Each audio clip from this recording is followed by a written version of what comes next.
Engineer വേണമല്ലോ ഇവിടെ. വേണമല്ലോ. ഇത്രയും വലിയ പരിപാടിയൊക്കെ എഞ്ചിനീയർ ഇല്ലാണ്ട് നിങ്ങൾ തുടങ്ങിയെന്തിനാ? നമ്മളെ തുടങ്ങിയെന്തിനാ?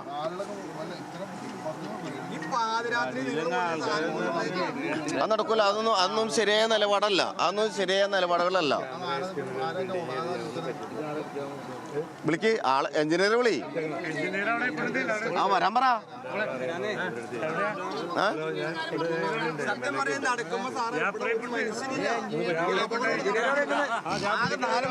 പണിക്കാർ മാത്രമേ ഉള്ളൂ. അവരാണ് എന്റെ അകത്ത് പോയി. എന്നാ ഇവിടെ നമ്മൾ രക്ഷാപ്രവർത്തനം നടത്താൻ കാലം ഇവിടുന്ന് ഇത്തിരി കൂടി രാത്രി ആയിട്ടില്ല, ഒരു മനുഷ്യനുണ്ടാവില്ല. ആളുകൾ അവിടെ മരിക്കും. ഈ ഐസ്ക്രീം കമ്പനി തന്നെ ഇവിടെ ദുരിതം ഉണ്ടാക്കിക്കൊണ്ടിരിക്കുകയാണ്. ആളുകൾക്ക് ഒരുപാട് പേർക്ക് ജോലി കൊടുക്കുന്നുണ്ട്.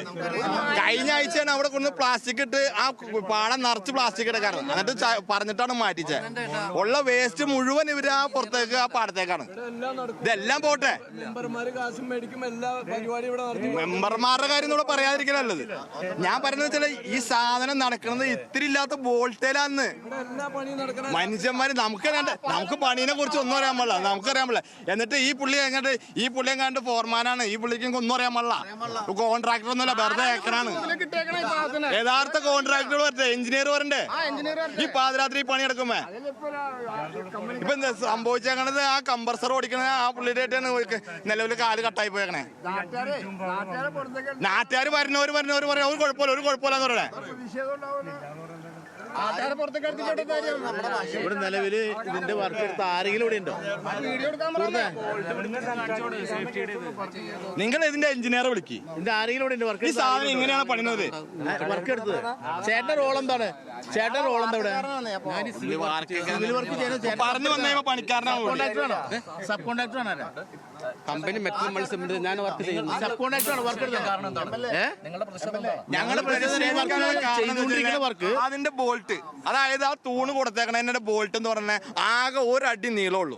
ആ ഒരടി നീളത്തിലാണ് ഇത്രയും വലിയ ഒരു 5000 സ്ക്വയർ ഫീറ്റ് മുകളില് 30 അടി പൊക്കത്തിൽ ഈ സാധനം വാർത്തുകൊണ്ടിരിക്കണത്. എന്നിട്ട് ഇവിടെ ഈ സംഭവം നടക്കുമ്പോൾ ശരിക്കും ആ പണിക്കാർ 10 പേരേ ഉള്ളൂ, വേറെ ആളുകളില്ല. ഈ സാധുവിനെ ഇവിടെ ആക്കിയേക്കാണ്. എഞ്ചിനീയർ ഇല്ല, ആരുമില്ല. ഈ സാധനം ഒരു 10 മണി 12 മണിയാണെങ്കിൽ ആ കിടക്കുന്നവരൊക്കെ മരിച്ചേനെ.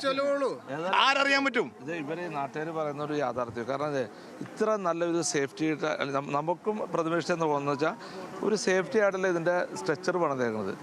അപ്പോൾ അതാരാണത് പണിതതും ഇപ്പോൾ അതിന് എന്താണെന്ന് വ്യക്തമായി അന്വേഷിച്ചിട്ട് അത് ഇതിനകത്ത് വീഴ്ചയുണ്ടെങ്കിൽ ആരാന്ന് വെച്ചാൽ ബന്ധപ്പെട്ട ആൾക്കാരെ നടപടിയും മറ്റോ കാര്യം എടുക്കുന്നുണ്ട്. കാരണം ഇതുപോലെ എത്രയോ പാവപ്പെട്ട തൊഴിലാളികൾ വിശ്വസിച്ചാൽ ഇതിൻ്റെ മുകളിൽ കയറി പണിയെടുക്കാൻ.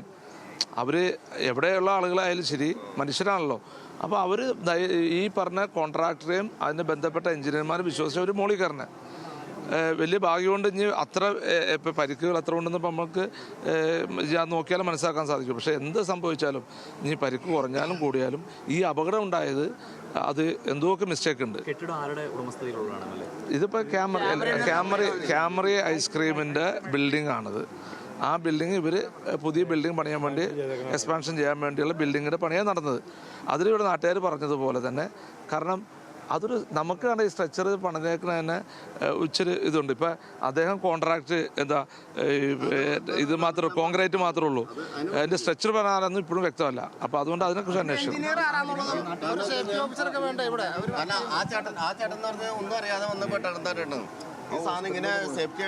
ഇത്തരത്തിലാണ് അരുണ്യ ഇപ്പോൾ ഇവിടെ ജനങ്ങളുടെ പ്രതിഷേധമാണ്. അതായത് വലിയ സുരക്ഷാ സംവിധാനങ്ങളൊന്നുമില്ലാതെ തന്നെയാണ് ഇത്തരത്തിൽ ഈ കെട്ടിടം ഇവിടെ പ്രവർത്തിക്കുന്നതെന്നാണ് പറയുന്നത്. ഇതിൽ ഒരു സുരക്ഷാ സംവിധാനമില്ല. ഈ കെട്ടിടം പണിയുന്നതിലൊരു സുരക്ഷാ സംവിധാനം ഒരുക്കിയിരുന്നില്ല. ഫയർ സേഫ്റ്റി ഓഫീസറോ അതേപോലെ ഇതിന് ഉത്തരവാദിത്തപ്പെട്ട എഞ്ചിനീയറോ ഇവിടെ എത്തിയിരുന്നില്ല.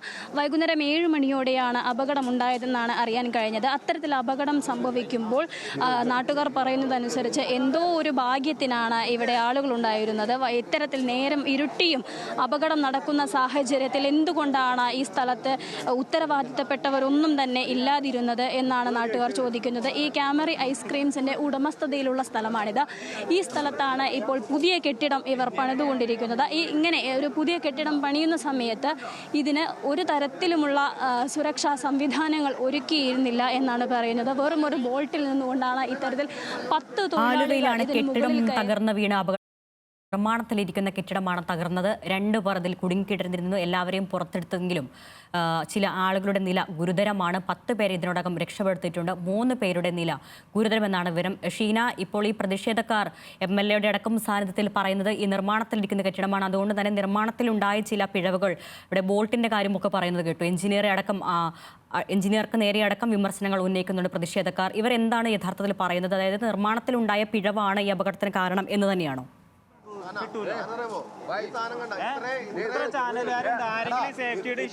അരുണ്യ, ഈ പ്രതിഷേധക്കാരെല്ലാം തന്നെ നാട്ടുകാരെല്ലാം ഉന്നയിക്കുന്ന പ്രശ്നം ഈ കെട്ടിടത്തിന്റെ ഒരു സേഫ്റ്റിയാണ്. ഈ കെട്ടിടത്തിന് സേഫ്റ്റി ഇല്ല എന്നുള്ളതാണ്.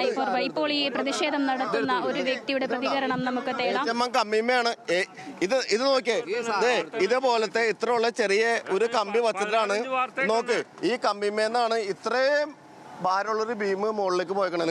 നിങ്ങൾ നോക്ക്, കണ്ടല്ലേ? ഇത് ആർക്ക് എന്താ സുരക്ഷ എന്നാ പറയണേ? ഇത് കമ്പിമാണെന്നാ പോണേ. ഇത് ഇങ്ങനെ ചെറിയ കമ്പി കെട്ടി ഇതിന്ന് പോയിട്ട് ഇതിന്റെ വീതി ഇതിന്റെ നോക്ക്. ഇത് പണിതിട്ട് ആ കിടക്കണ സാധനം കണ്ടില്ലേ?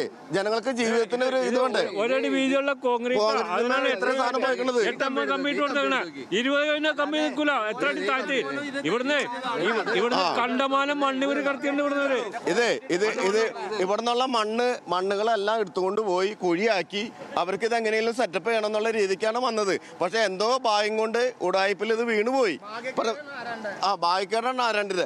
ഇത് ഇത്രയുള്ള ഈ 2 കമ്പിമേന്ന് ഇത്രയും വീരത്തിലുള്ള ഭീമും കാര്യങ്ങളും പോയെങ്കിൽ നിങ്ങളൊന്ന് ആലോചിക്കും. നിങ്ങൾ ചാനലുകാരെ നോക്ക്.